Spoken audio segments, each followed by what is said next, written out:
All right, hola, privyet, ladies and gentlemen. I'm very excited to bring you a very important video because today in this video, I want to discuss how I would spend my stimulus money if I was American. I got $1,400 in the bank, free, disposable, that I can do whatever I want with, and I wanted to invest it in crypto. I kind of want to explore how I would approach it. Folks, this video is not financial advice. I'm not a financial advisor. I'm just want to discuss some of the ways I would go about investing in crypto today, whether you had $1,400, $1,000, whatever it may be. You had, a bit of or if you had disposable money that you wanted to put into crypto. So, folks, there's a lot of ways to approach this. In this video, I'm going to run through some brief TA with Ethereum and Bitcoin. It's important to understand what they do. They lead the market. They affect the rest of the market. I'm going to run through the cycles theory of crypto and how crypto moves in cycles and the long-term movements and some factors that you need to understand in order to try and gauge when it's time to sell out of your long-term positions. Because, folks, hodling for the long term, solid projects has been historically the best approach for making gains. You ask any crypto person, listen, I'm not a crypto OG. I got into crypto this cycle, like this, back in 2020 is when I got into crypto. And look, but you ask a crypto OG from back when, hodling solid projects, and preface and emphasis on the solid projects for the long term, is how you make the most gains. If you're constantly trying to top every peak and every bottom of the market as a new person, that is a losing game. I do this full time, and I find it very difficult sometimes calling local cycles and local tops. So if you're a new person trying to call every bottom, every top, and swing your entire portfolio, I mean, good luck to you. What I'm doing is hodling the vast majority of my portfolio. Now, enough of that nonsense. Let's talk about how I would invest my stimulus money into the crypto markets. Well, where to begin? First off, I think we should begin by discussing and understanding what some of the major niches or some of the major narratives are within crypto, so you can perhaps look to diversify if you were so inclined. Now, if I only had about $1,000 or $1,400 to invest into crypto, I wouldn't want to diversify too heavily. I mean, some people would say, put $100 into different things, but there's transaction fees. So ultimately, if I had $1,000 or $1,400 to invest in crypto, I would be splitting up my money personally, and I'm not telling you guys to do this, just the approach I would take, 1 to 3 cryptocurrencies max. And so, where do you start? Because there's literally thousands. So how do you know what to invest in? Well, I think a good place to start off is understanding the different niches. So one of the largest niches in crypto is the smart contract ecosystem, smart contract networks that help create decentralized applications in smart contracts, where you can essentially create financial products and a bunch of different stuff. So some of the most popular ones are things such as Ethereum, things such as Cardano, things such as Polkadot, and Binance Smart Chain is kind of in the smart contract ecosystem, but they're more so an exchange. But some of the most popular, well-known, smart contract interoperable platforms are things such as Ethereum, Cardano, Polkadot. All three solid coins. All three coins that well, I'm gonna go into what I own, but let's just explain the niches first off and delve into it further. So number 1, smart contracts. Number 2, oracles. What are oracles? Oracles are things such as Chainlink, such as Band Protocol, such as Dia, a few other ones. API 3 is another popular one that's had a hype wave.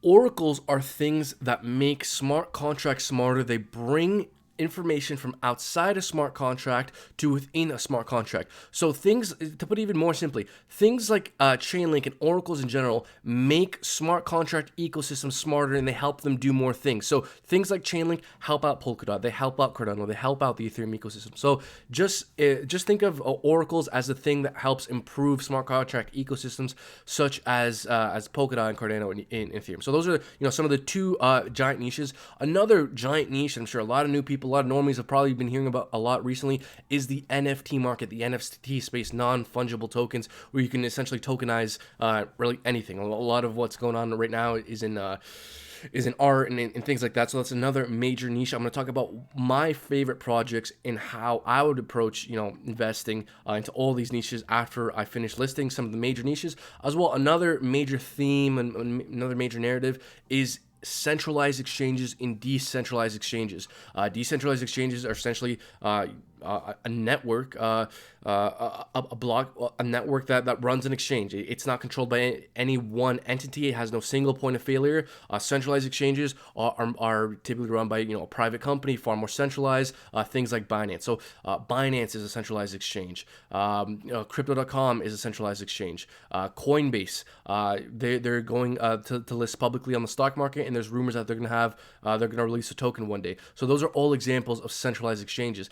What's a decentralized exchange? Well, something like Uniswap. Uniswap is a decentralized exchange where there's no a single point of control, no single point of failure. 1inch, another decentralized exchange. Sushi Swap, decentralized exchange. Pancake Swap. Well, no, that's actually not a decentralized exchange. So those are some examples of exchanges. So that's the number 4 narrative giant niche in crypto, kind of DEX, decentralized exchanges and centralized exchanges. And number 5 is DeFi, where essentially there's protocols that create different sorts of financial products. Things like Aave is a very popular DeFi project. Synthetics is a very popular DeFi project, and there's many DeFi projects. So there are many other niches, okay, many other narratives, many other themes running throughout crypto. But I wanted to bring you guys some of the top 5 niches, just kind of briefly familiarize yourself with them, so you kind of know some of the areas and kind of some of the options that you have on the table when it comes to investing. And I think this is a very good way to kind of filter out and decide where you want to invest, because these major themes, the good projects within them have been doing very well historically and are likely to continue doing very well, because these are the most popular themes and the most popular niches in crypto, in my opinion. So, folks, for those who watch this channel, I am an Ethereum fanboy. So if I have $1,400, $1,500, $1,000, I'd want to split it up, probably between three different niches, 3 different projects. I would definitely want to get my hands on some Ethereum. That is just my opinion, folks. That is just what I would do, because look, there's a lot of other popular projects, Cardano, Polkadot. I like all those. I own all those.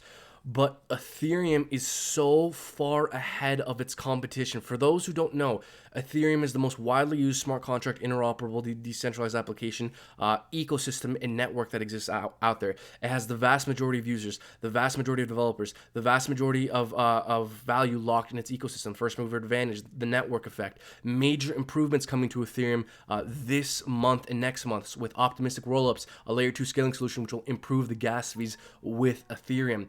We have the Berlin hard fork happening next month, which will further improve gas fees on Ethereum. We have EIP 1559, which stands for Ethereum Improvement Proposal, coming in July, which will make Ethereum deflationary, taking a portion of the transaction fee and burning it, thus lowering the supply of Ethereum over time. Insanely bullish catalyst for Ethereum this month and the next few months. You cannot ignore how well positioned Ethereum is over all its other competitors. I like Polkadot, I like Elrond, I like Cardano, a few other projects playing in a similar vein, in a similar niche. Another thing, folks, I'm not a maximalist, okay? Look, I think all these different projects can exist in the same ecosystem. They can all succeed together in different ways, and they all complement each other in a lot of ways. But I love Ethereum. I'm an Ethereum fanboy. I think Ethereum is the perfect combination of safe and high ROI potential. That's why I always recommend Ethereum to my friends and to my family. And again, I'm not a financial advisor. Do your own research. I could be wrong. Ethereum is very well positioned. Now, before we leave kind of the niche with Ethereum and then talk about kind of like the long-term outlook and when to sell and how to know when you could possibly look towards or know when to sell, I do own Cardano. I actually sold all my Polkadot recently to move into Kusama, because for those who don't know, Kusama is essentially just a layer within the Polkadot ecosystem, but Kusama has a much lower market cap and a much lower supply. So Kusama and Polkadot, just to put it very simply, do an extremely similar thing. So projects that want to become, interoperable within the Polkadot ecosystem, they need to apply for parachains. In order to apply for a parachain, you need to stake Kusama or Polkadot. So Kusama and Polkadot do a very similar thing, except let me just look it up. I'm trying to find it here, but let me just look it up. So, but Kusama has a much lower market cap and a much lower supply than Polkadot. So I recently sold all my Polkadot at a 291% ROI in order to buy Kusama. And so, I love Polkadot, but I love, but Kusama makes more sense. If you like Polkadot, I mean, then you must love Kusama because it's essentially a lower market cap, lower supply version of Polkadot. So let's say you did want to swing for Polkadot. I mean, Kusama might have a higher ROI potential. So that's the smart contract niche. Let's move on to the Oracle niche. Some large oracles that you might have heard of is Chainlink, Band, Dia, and then there's oracles within different ecosystems. So the Polkadot ecosystem has a lot of oracles popping up, like Kylan Network, for example. That's a project that I've been talking about in our VIP Discord group. If you want to join our VIP Discord group, you do so through joining our Patreon. You get access to the low cap gems, folks. I was talking about Kylan with our Discord members, with our VIP Discord members, before it even got released, and it's done like a 2 or 3x since I started talking about it. Yeah, if we look at Kylan here, while it's loading, yeah, I was talking to our Discord members back when Kylan was at like 60 cents, 64 cents. I was buying Kylan all throughout these ranges, and so it's at about $1.58 right now. So it's done quite well, and so that's just another example of an oracle. So there's many different oracles, and again, oracles just improve smart contracts, right? So Chainlink is by far the leader. And another thing to understand too, Ethereum is by far the most dominant chain. Cardano and Polkadot are essentially trying to be, in Elrond and Tezos and Zilliqa, they're essentially trying to be better versions of Ethereum. But Ethereum had first mover advantage, and it's far ahead of the pack in terms of use case and adoption. And Chainlink is essentially the most widely used Oracle period in the Ethereum ecosystem, in any ecosystem. So Chainlink is the top dog when it comes to Oracle. So if you want to buy the brand name of oracles, I think oracles are going to stay around. They're necessary, and something like Chainlink, I think it has a very good future. Chainlink is one of my largest long-term positions. But hey, then again, there's other great options out there. Band potentially has maybe a better ROI potential. Band is kind of the Pepsi to Chainlink's Coca-Cola. Band is the second largest oracle in crypto. So it has a lower market cap. It perhaps could do a higher ROI. So there are options out there, but I do own Chainlink. So I would probably, as my second pick, probably put my money into Chainlink, to be honest, because I just want exposure to such to a project that's going to be so necessary for these ecosystems moving forward. So far, to clarify things, I've chosen the smart contract niche. I've chosen Ethereum. I've chosen the Oracle niche. I've chosen Chainlink. I just want to get the brand name, super safe coins, or the leaders in their niche that are probably going to stick around and not go anywhere, even throughout a bear market. So moving on here, there's a bunch of good options, folks. You can go into NFTs, you can go into decentralized exchanges, you can go into DeFi. Just to briefly mention my favorite exchange pick, 1inch. I love 1inch. It's my favorite exchange pick when it comes to centralized exchanges or decentralized exchanges, because 1inch is an aggregator. So it basically routes your trade throughout all these different exchange ecosystems and finds you the best prices. They recently released their version 3, which improved some gas fees on Ethereum. It's now the best, the cheapest place to trade with Ethereum. Another thing to note, folks, trading on Ethereum is stupidly expensive right now. I tried to place a buy order for a project I've been talking about in our VIP Discord group, a low cap gem. It was like $120 in Ethereum to place a trade. The gas fees are insane on Ethereum right now, but we have optimistic rollups happening, this month in the Berlin hard fork. So a few improvements to gas fees, hopefully happening soon. But you just need to be aware it is insanely expensive to trade and move around Ethereum right now because the network is so congested. And if I didn't already mention it, that's why Ethereum's moving to Ethereum 2.0. They're basically trying to revamp the entire Ethereum ecosystem to make everything more scalable, cheaper, interoperable, just improve Ethereum. And but until everything's fully rolled out, gas fees are going to be very expensive. But again, they have some improvements hopefully coming this month and next for Ethereum. So another pick that a lot of people like is Uniswap. I like Uniswap. It's the most popular decentralized exchange in crypto. Again, I would go for 1inch just because 1inch is an aggregator that will literally just go through all the decentralized and centralized, well, not all of them, but many of the most popularly used decentralized and centralized exchanges and route you your best price. They also have staking pools, a lot of stuff. So I would go with 1inch if I were going to the exchange route. Let's say I want to go to the NFT routes for my third pick. There's tons of good NFTs, folks. Flow, if you heard about NBA Top Shot, Flow are the people behind NBA Top Shot. There's a lot of really great NFT plays out there, but honestly, the one I'm most heavily into, I'm not saying, is Super Farm. Folks, you may have heard of Elio Trades. He's a very large crypto YouTuber. He recently put out a project called Super Farm. It's really not even out yet, folks. Like, this is all that's out. Is this. So Super Farm is essentially trying to be an interoperable NFT ecosystem that brings utility to NFTs. I'm extremely bullish on that. Super Farm is one of my largest bag holds. I'm very bullish on the long-term future. Now, this thing has had a massive run-up, and it's mostly traded on Uniswap, but it's also traded on the Binance Smart Chain. So, folks, for those who don't know, Binance Smart Chain is part of the Binance network. It's a more centralized network. It has much, much better gas fees. So, if you want to put in the time and effort into learning the Binance Smart Chain ecosystem and trying to go that route, you can probably save yourself a lot of fees buying Super or something like Super through the Binance ecosystem. Although something that you need to be aware of is Pancake Swap, one of the most popular exchanges on the Binance Smart Chain, has been hacked recently. I haven't been keeping up with it. I don't know if you can trade on Pancake Swap as of now. Maybe you can because CoinGecko had a warning saying you can't trade right now because they got hacked. So I mean, proceed with caution. I'm not a giant fan of the Binance chain ecosystem. I think it's great that they're improving gas fees and they're becoming a competitor, and that's all great and all, but I'm more of a fan of the Ethereum ecosystem. That's just me. I'm an Ethereum fanboy. So yeah, folks, that's the route I would go. Super, with NFTs. I'm a fan of Super Farm. There's tons and tons of great NFT projects right there. I put out a video recently talking about my top 4 NFT projects. I'll leave a link somewhere over here on the top or left where you can check that out, and where I discuss my top 4 NFT projects. And then as well, folks, DeFi, another giant theme, another giant narrative within crypto. Some of the most popular DeFi projects are Aave, Synthetics. I'm very bullish on Synthetics. So Synthetics is essentially synthetic. Synthetic, you can create synthetic representations of anything in just basically fancy trading tools. And so the ceiling for something like synthetics and derivatives is much higher than the trading of just regular assets, because with these, you can basically create like leverage products. I don't want to get into it too much. I don't want to make this video to be so long. Anyways, point is, these are some of the most popular projects within the DeFi space. So as my third pick, honestly, folks, you can't really know for sure, which coin, which project will perform, better than another one over the long term. So you just kind of got to pick a good project and go for it. So I would go with the NFT space. I would go with Super Farm. Although again, I would want to wait for a dip because it's had such a massive run up. But just to kind of finish off on the NFT thing, if we look at some of the top NFT projects to see what they're worth, Engine Coin's worth 2.2 billion, Decentraland's worth 1.3 billion, Flow is worth 1 billion.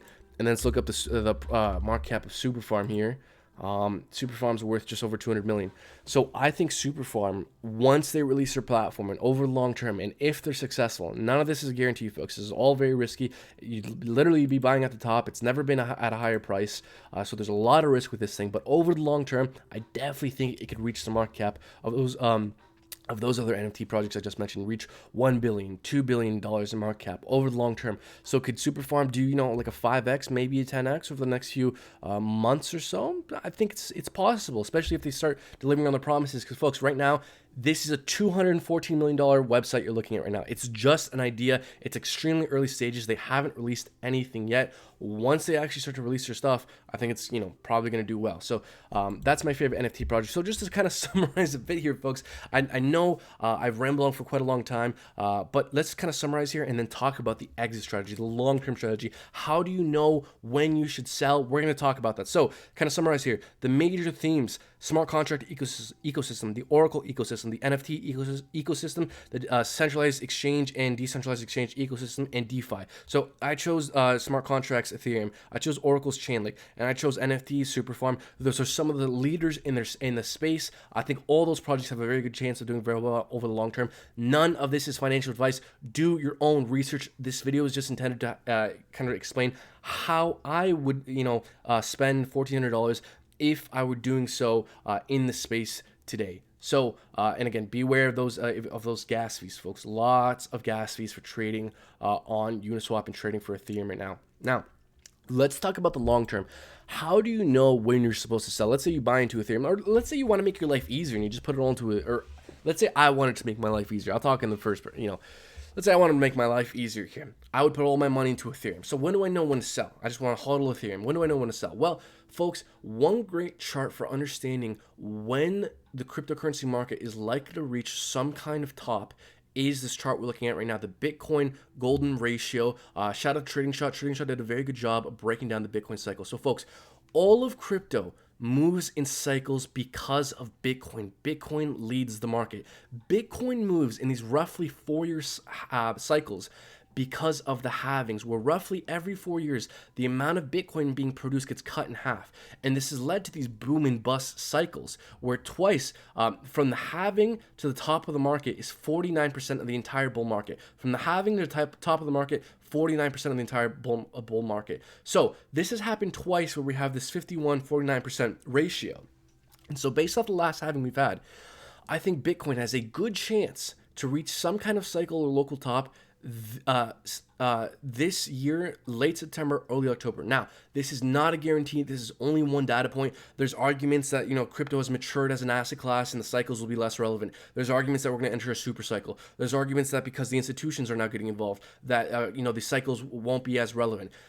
Whatever, however much credence you grant to those arguments, the fact that we have twice operated in this fashion, I believe that it will play some influence, or at least has a good chance of playing some influence on what, in regards to what can happen in the future. So come September, October, that is when I'm scaling out of my long-term positions. You do your own research. I'm not a financial advisor. This is not financial advice. I'm just talking about the approach I would take. So come September, October, I think that's when it's likely that we reach some kind of cycle or local top, and that's where I would be looking to scale out of my long-term positions.